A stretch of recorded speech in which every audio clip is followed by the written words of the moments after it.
I've always been fascinated by stone masonry. As a kid, I'd spend hours watching my grandfather meticulously lay stones, creating timeless structures. His weathered hands moved with a grace that made the hard work seem easy. By my teens, I knew I wanted to follow in his footsteps, not just to honor him, but because I loved the craft. There's something deeply satisfying about shaping raw materials into something lasting. In my early 20s, after 4 years in the military, I returned home with a new outlook. The discipline and patience I gained paired well with masonry. I took over the family business and soon led projects my grandfather would have been proud of. But it wasn't just about building stone walls. It was the connections I made along the way. At Jerry's wedding, I smiled, happy for him. After all he'd been through, seeing his joy was heartwarming. When I got his invite, I called him immediately. "Are you sure about this?" I asked. He chuckled. "Absolutely. If it weren't for you, I'd never have met Anna. You stood by me when others would have walked away." At the wedding, his new wife hugged me and whispered, "I've heard your story. I'd love to hear it from you." I smiled as I watched them. They were older, but acted like teenagers. I wished them well. While dancing with the bride, I saw her, my ex. I froze. Anna noticed and grabbed my arm. "Please don't ruin my wedding," she pleaded. "What's she doing here? Does Jerry know?" I asked, frustrated. "He knows," she replied. "He invited her for you. Now let's finish this dance."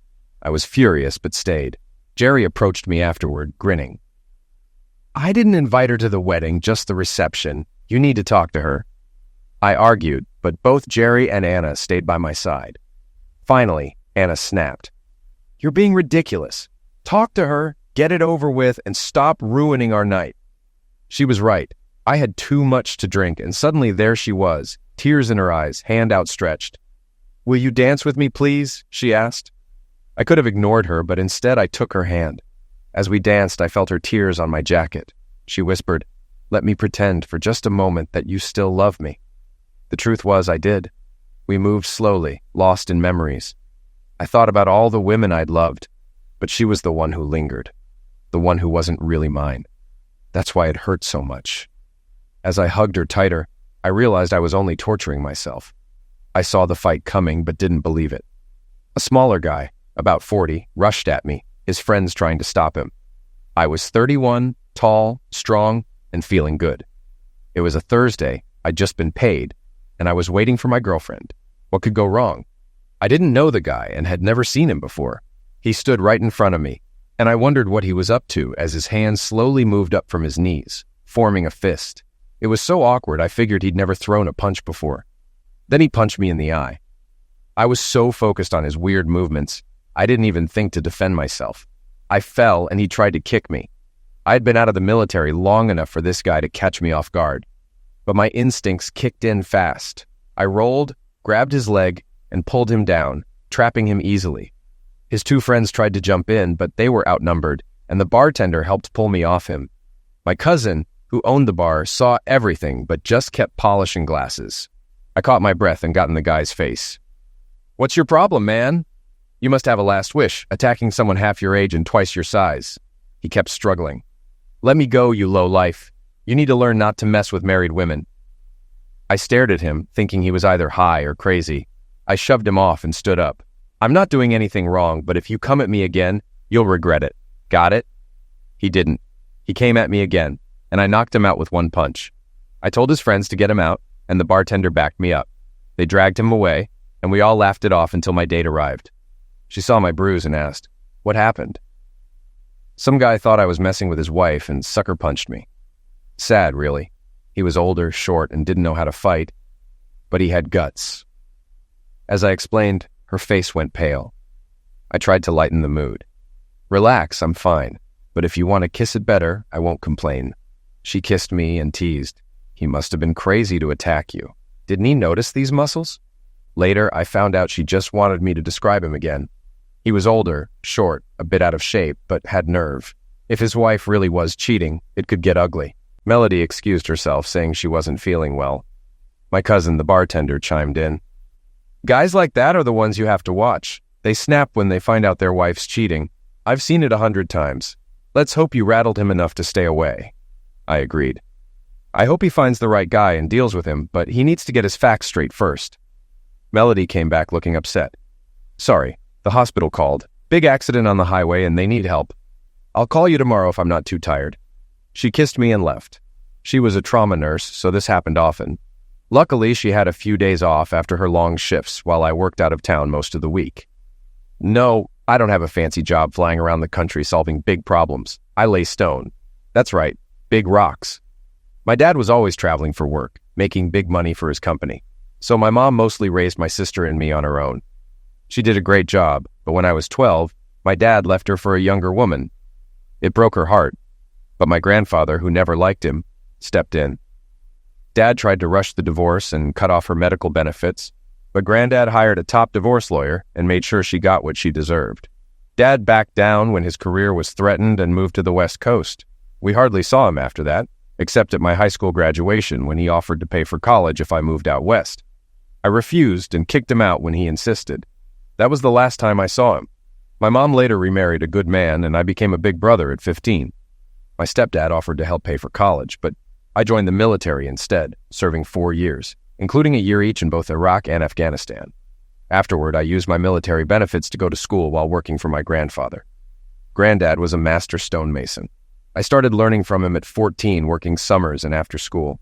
In Afghanistan, I built walls around our positions, and when one of my walls saved lives, the other guys started helping.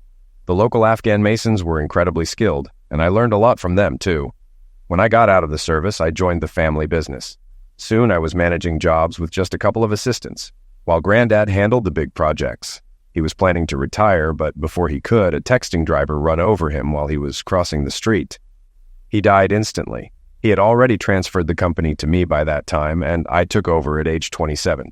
We specialized in building dry stone walls. No mortar, just skill in laying stones to keep them stable. It's a difficult craft, but we were the best. Before Granddad passed, he secured a contract to repair walls at 5 of the state's oldest universities. Some of these walls were over 300 years old. I had a crew of master masons and journeymen at each site, paying the journeymen based on their skill level, with the chance to increase their wages over time. There was some concern about whether I could handle the contract after Granddad's pass away, but I reassured them. The same skilled masons are still working, I said, and the quality won't suffer. They kept the contract with us, knowing how rare good masons are. I didn't enjoy managing the business without doing the hands-on work, so I hired my sister Becky, who had just graduated with a business degree. She was good at spotting poor work and could lay stone herself. We ran the business together with help from our stepdad Jerry, who was an accountant. My younger brother, Jerry Jr., was 15, and I promised him a summer job learning the trade. Though he had a talent for math and might not stick with masonry, I knew he'd be valuable no matter what path he chose. I was 30 when I met Melody. One Thursday night, she came to the bar with friends, and we felt an instant attraction. My cousin Billy, who owned the bar, often had live bands playing country music, and I watched Mel dance a few fast songs, admiring her grace. When she came to the bar as a slow song started, she grabbed my hand, saying, "I don't want to waste a good slow song. Let's dance." I was so surprised, I just followed her while my friends laughed. Dancing with Mel felt like magic. She moved so close, like we were the only two in the room. By the end of the song, I think I was already in love. She was about 5'9", and with heels, she could look me right in the eye. When the song ended, she didn't let go of my hand and pulled me to her table to meet her friends, though I couldn't remember their names. We talked until closing, and one of her friends urged her to kiss me and get my number before leaving. She kissed me, asked if I'd be there the next night, and told me to meet her at 7:30 for dinner. Then she was gone, leaving behind her perfume and the taste of her lips. Back at the bar, Billy teased me. "Not bad, Bandit. If she'd held out a hoop, you'd have jumped through it." My nickname came from my real name, Jesse James, and my dad had picked it because he admired the outlaw's Robin Hood reputation. I had a rough history with women. My first serious girlfriend broke up with me before I left for the military, saying she didn't want to wait for an uncertain future. We met again after I returned, but we'd both changed, and the spark was gone. The second was Cindy, a college volleyball star. She was tall, athletic, and incredibly arrogant, used to getting her way. She believed she was special, and the whole campus treated her like royalty because her team won several national championships. I wasn't bad-looking myself. 6'1", muscular from my masonry work with sandy brown hair, pale blue eyes, and a permanent tan from working outdoors. One day, Cindy and her entourage walked into a crowded bar where I was eating alone. She asked me to give up my table for her and her friends. Assuming I'd leave, she smiled confidently. I just smiled back and kept eating, surprising her by not giving in to her demands. After a couple of minutes, she snorted, "Are you going to leave or what? We're waiting." "When I'm done or a smaller table opens up, I'll gladly give it up. Or, since I have plenty of space, you're welcome to join me." One of the guys spoke up. "You can go stand at the bar." I smirked. "Standing while eating will make your legs even bigger. I'm already struggling to find a decent 14-year-old girl. Don't make it harder." He growled, "Maybe I'll make you leave." He was about 5'10" and looked fit, but his posture said he didn't know how to fight. I looked at him, took a sip of tea, ate a fry, and sighed. 3 outcomes here. 1, you knock me up, and everyone thinks you're an idiot for picking a fight with someone minding their business. 2, I knock you, and everyone thinks you deserved it for being an idiot. Or 3, you let me finish, and I'll be gone in a minute. Let your friends sit while you grab drinks. I'll be out of here by then." He pouted, and Cindy, watching all of this, finally said, "Brian, stop. Just get the drinks. We'll sit here if this gentleman shares." By then, I was done. I stood, pushed the chair out for the girl nearest me, and said, "Please take the table. I'm finished. Have a nice evening." I reached for my cane, revealing the cast on my leg from a student dropping a rock on my foot. Cindy's eyes widened. "Stay and let us buy you a beer," she offered. "Thanks, but I can't drink due to my meds." Brian came back, saw the cast, and smirked. He followed me outside, thinking I'd be an easy target. "You think that cast will save you?" "It'll make things easier," he said, threatening me. Without a word, I turned and jabbed my cane into his groin. He dropped instantly, groaning, and wet himself. I calmly said, "Don't get up until I'm gone. If you do, I'll assume you want trouble, and you won't like what happens next. Grow up." When I walked out, Cindy and her friends had noticed his absence and came out just in time to see our interaction. They helped him up and dusted him off. Cindy started asking around the restaurant about me and eventually tracked me down. One night, when I walked into the bar and grill, she pointed to an empty chair. "I saved you a seat," she said. I was about to sit elsewhere when she touched my shoulder. "Please, just for a moment. We owe you an apology. Brian was an idiot, and he's not with us anymore." I sensed sincerity and sat down. I was surprised to learn her friends weren't airheads. One was studying political science with a job offer from a lobbying group, another was heading to Yale, and a third was getting an MBA from Wharton. Cindy was majoring in sports psychology, planning to use it after her volleyball career. They discussed their futures and occasionally asked for my opinion. I chimed in when I could. When the conversation shifted to my work, one friend asked, "Wow, that's a niche market. Is it good money? What's your business plan?" I raised my hand. "It's great money. I'll never be rich, but I'll be comfortable. Most of my work comes from word of mouth, and my services aren't for everyone. I usually work on multi-million-dollar properties. Right now, I've got 2 major projects with developers and a restoration contract for the state college system. I've been doing this for 2 years, and tomorrow I'm flying out to pitch similar contracts in other states. I'll probably hire local masons to handle the new workload. Even when the economy struggled, I stayed busy because the wealthy always need quality work." Everyone was surprised, and Becca, a business major, spoke first. "I'm writing a paper on niche businesses. I might focus it on your company if you're okay with it." "Sure," I said, grinning. "It'll be good advertising. But you might need to travel for a deeper look since most of the work is out in the field." She smiled. "No problem. My parents fund anything school-related." Cindy didn't look thrilled but stayed quiet. Later, I found out she tried to talk Becca out of it. Becca refused, saying the report would boost her Wharton application and, "I'm not dating him." She smirked. "What he plans is another story." We ended up in a 2-year relationship, and I quickly learned that to keep her in check, I had to throw her off balance. She had a my way or else attitude, and I made it clear, "You may be the queen at school, but not with me. I want a partnership, where we both lead and follow." She smiled and said, "I'll be your queen and you'll be my king." For 18 months, I kept her guessing, even delaying Zex to maintain control. One night she got fed up and yelled, "Damn it, Bandit, man up and do me. What's wrong? Scared you won't be good enough?" I replied calmly, "I've heard all about your skills from others, but thanks for the offer. I'll pass. Good night, Sin." She tried to apologize and physically stop me, but I broke free and left. I didn't see her for 2 weeks, despite her calls and messages. When I finally returned, her last emails were nasty. She didn't handle rejection well. One night, I ran into Becca and her law school friend Carol at a bar. Carol grinned and asked, "Did Cindy dump you?" Becca laughed. "Look at his face. I bet you dumped her, didn't you, Jess?" I shrugged. "It was mutual. We had different ideas about relationships." Carol laughed.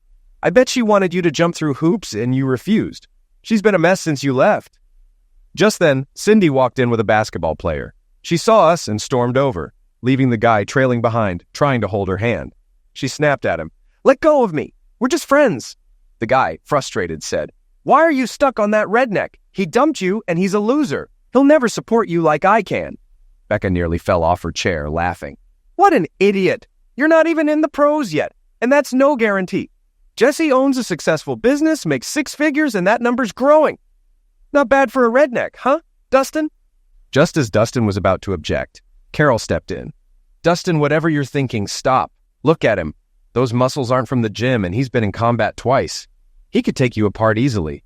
Why don't you go sit at the bar? Becca and I will keep you company." They walked him out as he complained. Cindy sat down staring at me for a few minutes before saying, "The worst part about being spoiled is that it works. I know I'm arrogant and a control freak, but I'm a good person. Why don't we start over?" I stayed quiet, which made her uncomfortable, so she continued. "I regret that night. I thought I was a prize to be admired. I know I'm just a girl and there are better ones out there, but they'll never love you like I do. I'll wait for you, and you can set the pace." 4 months later, Cindy wanted to see where our relationship was headed. After not winning nationals, she blamed me for distracting her. She had an offer to play pro beach volleyball, with most of the money coming from endorsements. We talked it over and decided to get married, though we agreed to wait until after her first year. She traveled with me for a month, spending time together before her season started. When she left, it was hard. She cried as I almost had to push her onto the plane. I told her, "If you don't like it, come home. I can pay for your studies." She hugged me tighter. "I need to prove I can take care of myself. I signed a contract and I have to play." Her first season went well. She and her partner were ranked first. The string they wore on TV bothered me, but she laughed it off. "It's in the contract, honey. It's part of an ad campaign. You don't mind, do you?" I supported her, though we only saw each other once a month for a few days. When she finally came home, my mom started hinting at grandchildren. Meanwhile, my sister Becky was settling down with her wife. After Mom came to terms with Becky's life, she started pressuring them to adopt or do artificial insemination, which they were considering. After 4 weeks at home, Cindy became distant. I confronted her, and she eventually admitted, "I signed another contract for next season. They doubled the money, and I couldn't turn it down." I was furious. We argued constantly. "You promised last year would be it," I said. Cindy, frustrated, screamed back at me, but when I wasn't paying attention, she stopped. In a quiet voice, she said, "I'll write a contract. If I don't quit next year, the marriage is off. Please, Bandit. This means so much to me." I looked at her and said, "You don't need a contract. If you don't stop next year, I'm gone. Got it?" She went pale and made promises, ones she didn't keep. Early the next year, her team's success continued, and her partner Jen even called to thank me for letting Cindy stay on tour. Jen mentioned this would be her last year, as she was moving on to teaching and coaching. She joked about how, if her marriage had been like ours, she might still be married.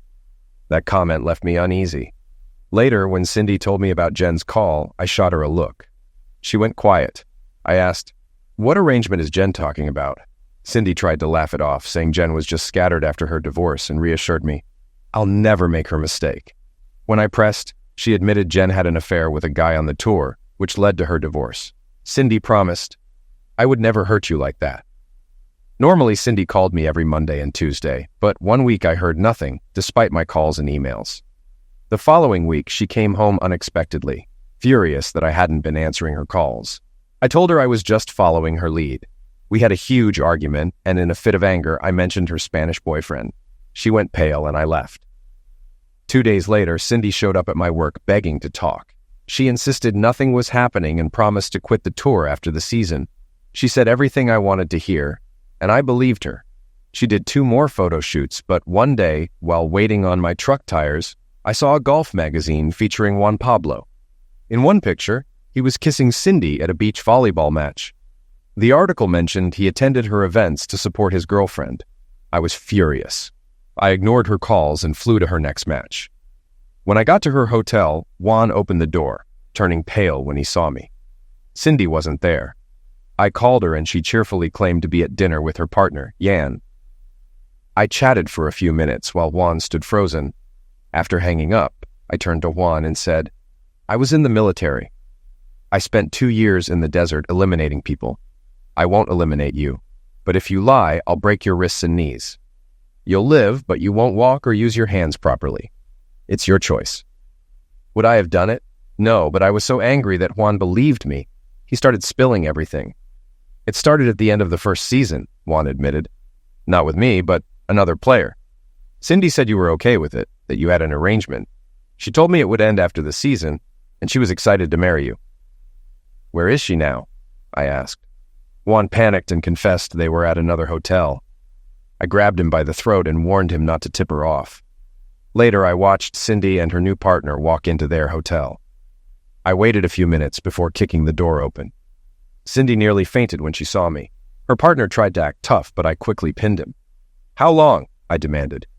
3 or 4 months, he stammered.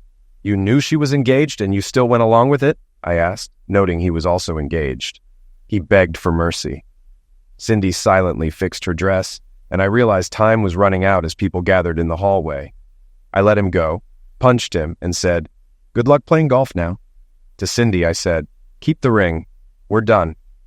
I left, called the hotel manager, and offered to cover repairs and medical bills, then got out of there. The next day, the tournament announcers downplayed his injury as an accident.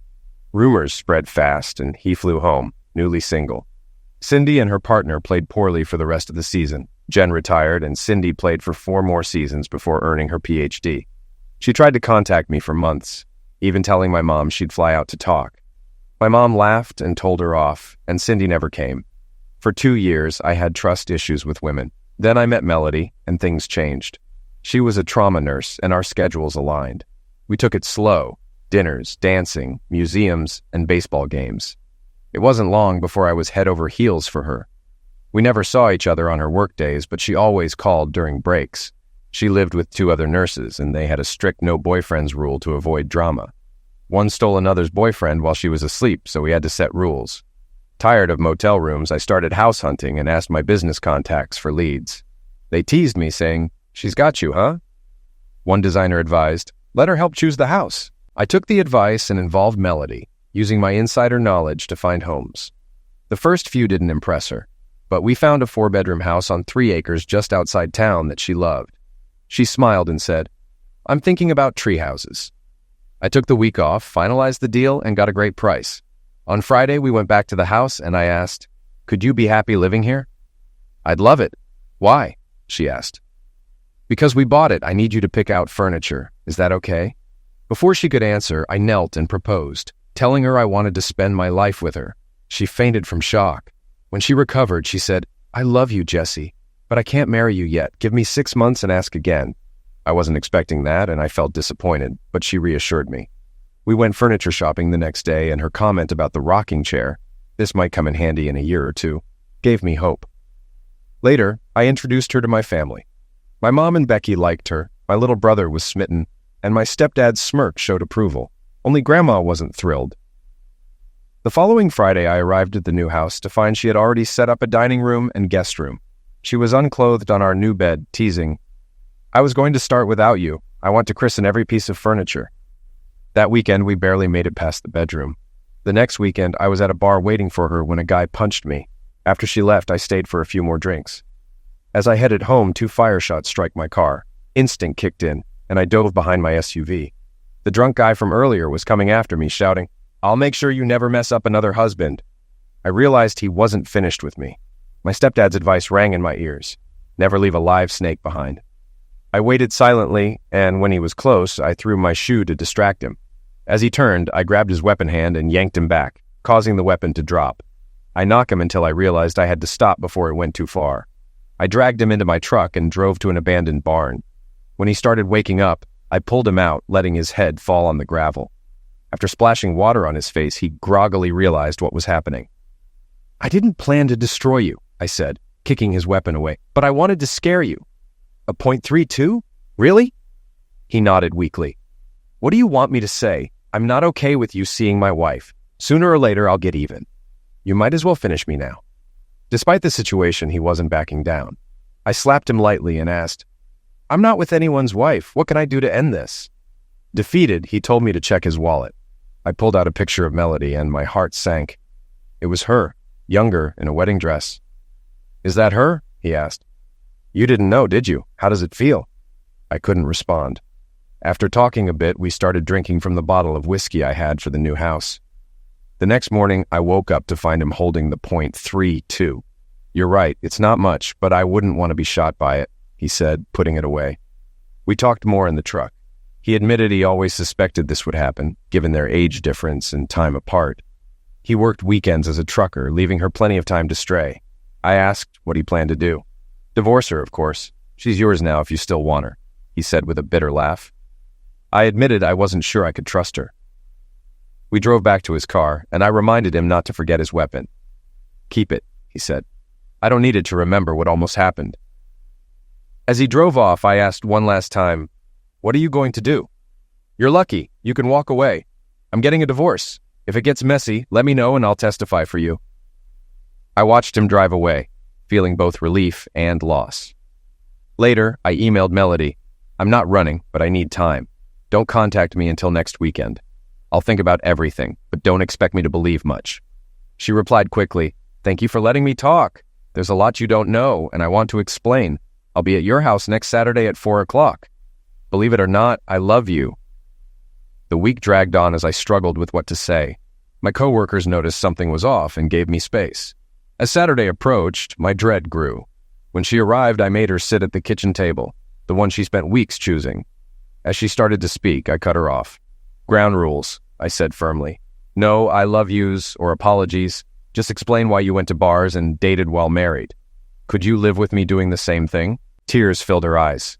After a few moments, she began. She grew up poor, raised by a heavy drinker father after her mom left. She married Jerry for stability, not love. When their schedules conflicted, she started going out with friends to ease her loneliness. She always wore her rings, but then she met me. I didn't love Jerry like I love you, she admitted, but I respected him. I didn't know how to tell him. You should have left him when you realized how you felt.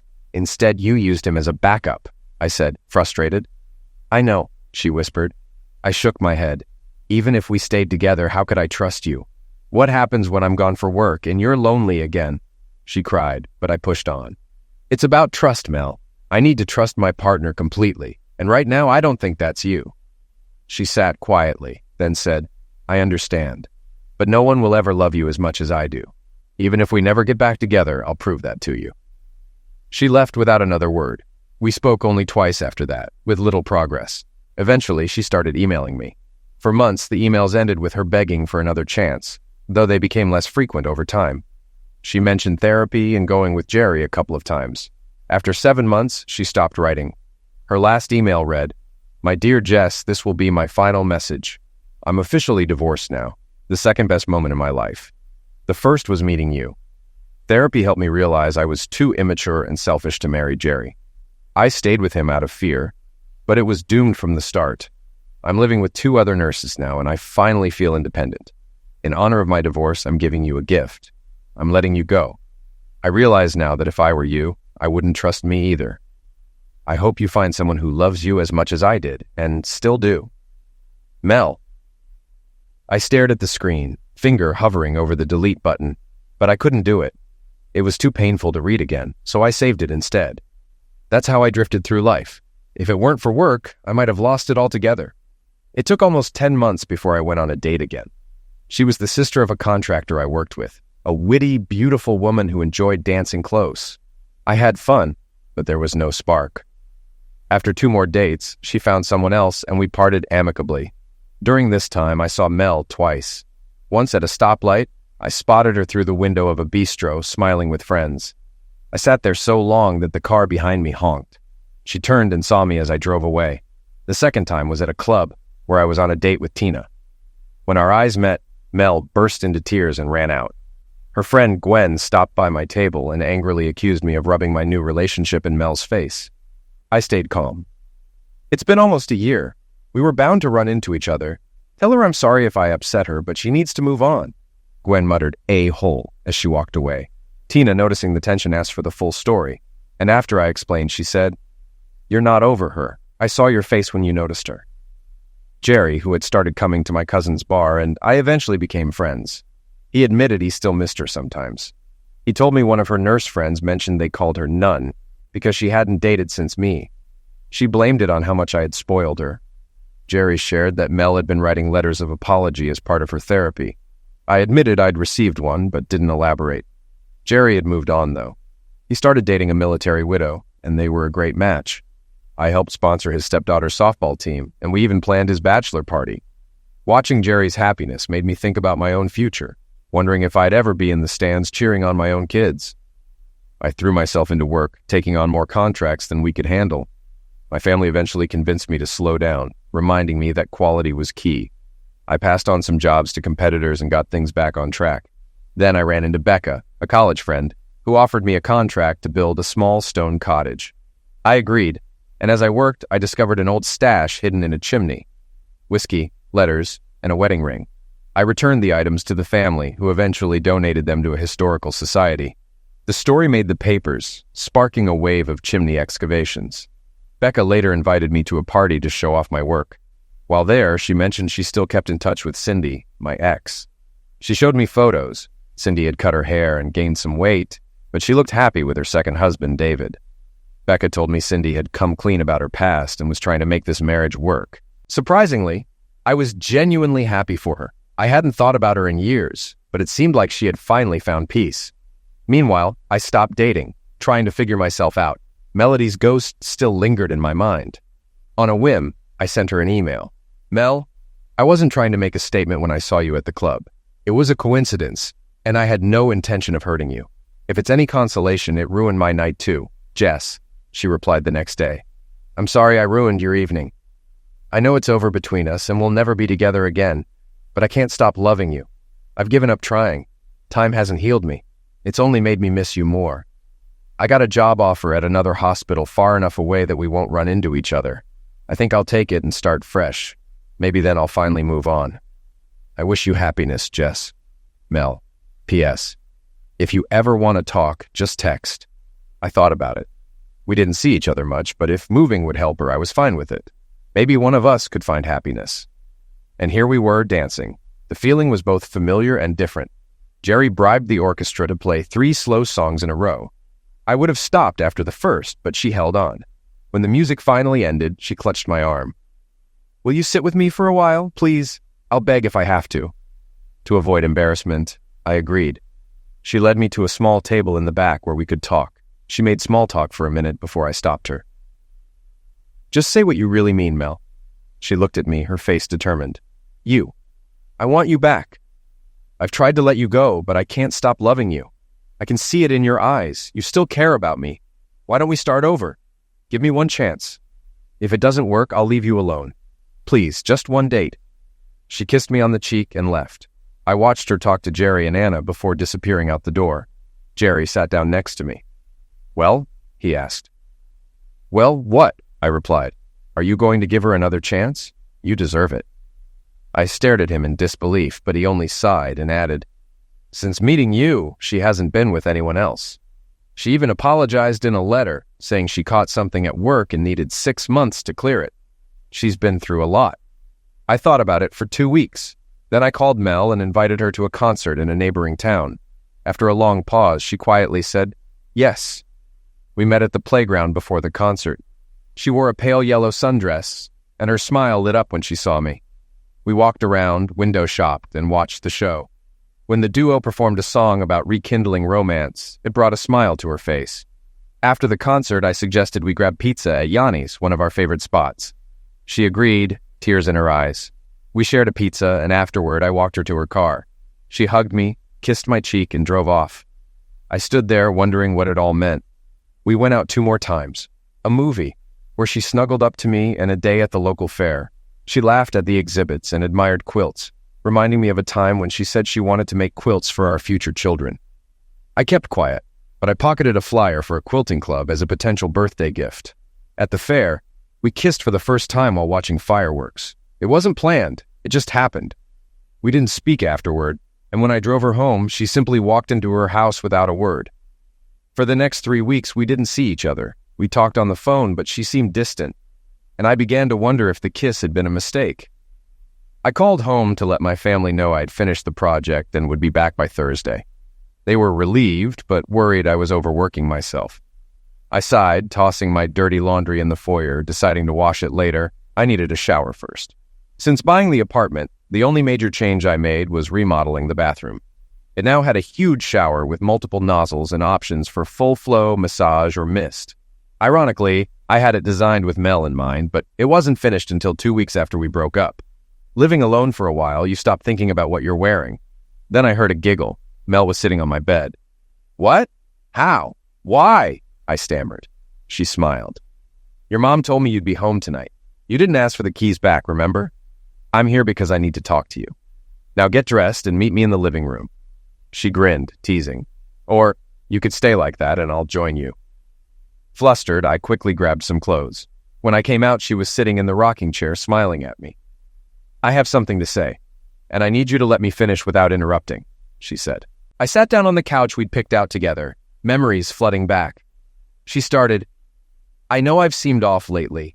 It's because I miss what we had, and I want it back. I want you back. I've realized you still love me, and I still love you. But love isn't the problem, it's trust. I lied to you and hurt you. I need to earn your trust again, so here's my plan. Let me move back in. You can install cameras, put a GPS tracker on my car, and even make me wear a bracelet like those criminals do. If that's not enough, I'll wear a chastity belt to prove you can trust me." She lowered her head, embarrassed. I gently explained, "You don't need to do any of that. If we tried, it would destroy our relationship. Trust can't be forced. You'd end up resenting it, and I can't live like that." She started crying. I pulled her close and comforted her. "Is it over?" she whispered. "No, it's just beginning. What you were willing to do shows me we can make it work. Let's take our time and rebuild from here." Her smile, full of hope, reminded me of sunlight after a storm. The next morning, I planned to take her to breakfast and grab clothes from her apartment. She was working a double shift but would return for the weekend. I met her roommates, Amanda and Beth.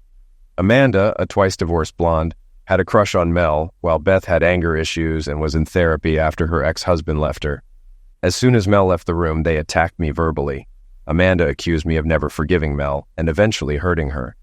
Beth piled on, calling me an unforgiving idiot who would make Mel jump through hoops before dumping her again. Furious, I shot back, "This has nothing to do with you two. Amanda, you're just in love with her. And Beth, you don't want anyone to be happy. Your husband deserves a medal for putting up with you." At that moment, Mel reappeared, catching the tail end of the argument. Amanda turned on her, saying, "Mel, this guy isn't going to forgive you. He's just waiting for you to get comfortable so he can hurt you again." I was beyond mad. Pride isn't a bad thing, Amanda. It lets you live true to your beliefs. It helps you stand tall even when everything else falls apart. Mel stayed silent, and I sighed. "Mel's ready. We're leaving." I took her hand and left the apartment, feeling relieved to be out of there. On the way to the car, Mel stayed quiet, and instead of taking her suitcase inside, she placed it in the trunk. I was confused. "Mel, why not leave your suitcase here? You don't have to drive around with it. It'll be safe, and you can grab it later." She avoided eye contact. "I'll pass. I'll probably just go home and crash after work. I need some time to think." That hit me hard. "What's going on? Earlier, you regretted volunteering for the job, and now after listening to those angry women, you don't want to spend time with me." Frustrated, I added, "Fine, go find someone else. But I've lived without you once, and if you start playing games, I'm done. I want my key back." I could tell she realized her mistake, but I wasn't in the mood to be reasonable. After everything we went through to get back together, was she really pulling away? I told myself I didn't need her, but I did. I missed her more than before and was angry at myself for getting my hopes up again. To distract myself, I threw myself into work, tackling a backlog of projects. I stayed away from home for 3 weeks, only taking a day off to do laundry and check on the house. When I got back, I was shocked to see her car in my driveway. Mel rushed out of the house and hugged me tightly, nearly knocking us both over.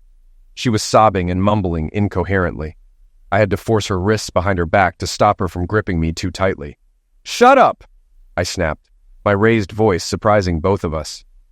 I stood up, leaving her on the ground, but her whimpers turned into screams. Despite wanting to shut her out, I couldn't ignore her pain. I picked her up and carried her inside, not too gently, and got her some water. "Drink," I ordered. After a few sips, I asked, "How did you get here?" She whispered, "I broke the window." I couldn't believe it. "You what?"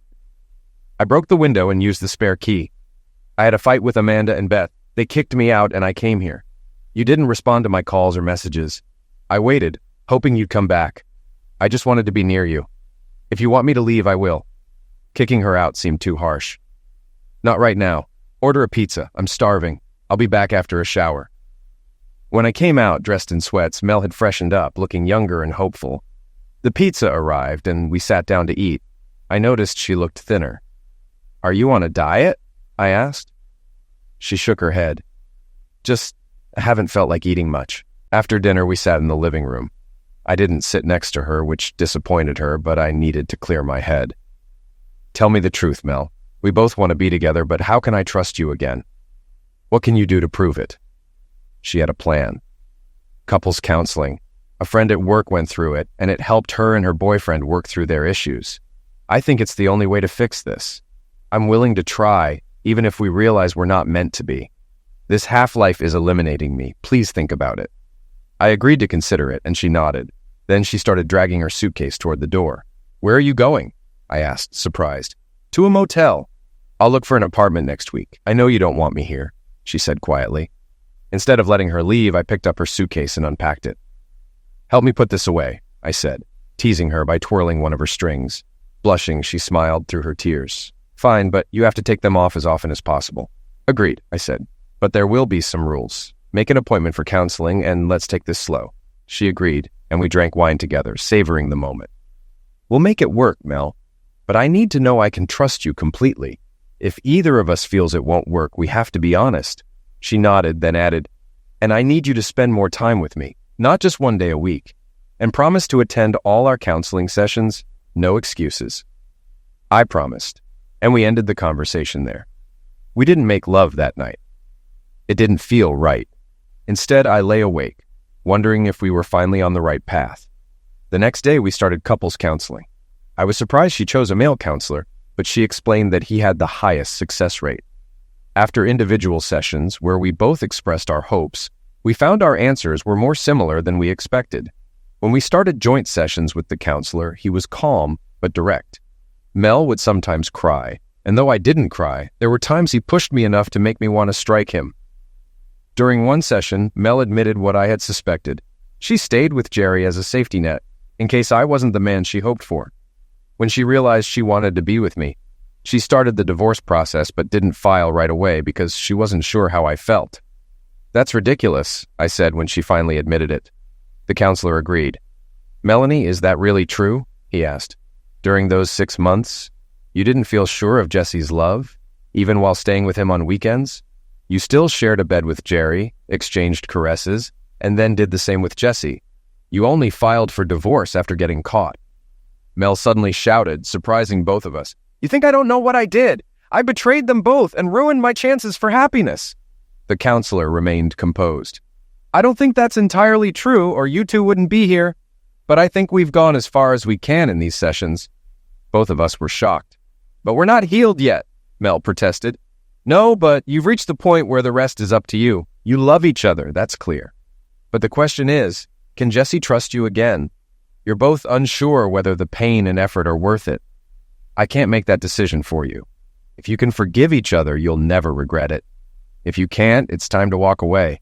I wish you both luck." After that session, Mel and I tried to move forward for 3 months. We had good days, but triggers would cause tension. Things got stressful. She called me every night and even sent pictures to prove she was at home. But it got tiresome. One night I told her, "Stop sending pictures. Stop locking yourself in the house. You made a mistake, and if you learned from it, we'll be fine. If not, it's over." She seemed to understand and soon started going out with friends. One night she called and thanked me for trusting her. That felt good. But even with the progress, I sensed something was still off. She had become quieter recently, and I worried we were nearing the end. Then we went to a flea market. one of her favorite places. Watching her browse with such grace, I saw her smile at me, but it quickly faded, replaced by sadness. I realized then that if I didn't change, I'd lose her. As we left, a sudden thunderstorm hit. Mel flinched, scared of storms, so I put my arm around her. I went to get the truck, praying for a way to break through my emotional walls. A song came on the radio, slow dancing, swaying to the music, and I glanced at a bumper sticker that read, "Life isn't about waiting for the storm to pass. It's about learning to dance in the rain." I knew what I had to do. I stepped out into the pouring rain, held out my hand and said, "If you love me, come dance with me. This is our last chance." Everyone was watching, and Mel, terrified of storms, hesitated but eventually stepped into the rain and took my hand. The song ended after a minute, but it was enough. She faced her greatest fear for me. We laughed, cried, and made love when we got home. 9 months later, I found myself standing in line for the tallest roller coaster. Mel had told me she would one day ask me to prove my love in return. As I was strapped into the seat, she let go of my hand and stepped back. "You're not coming with me?" I asked, panicked. Tears welled up in her eyes as she smiled. "I can't," she said softly. "Why not?" I yelled as the ride started. That's when I saw the sign. Pregnant women are not allowed on this ride.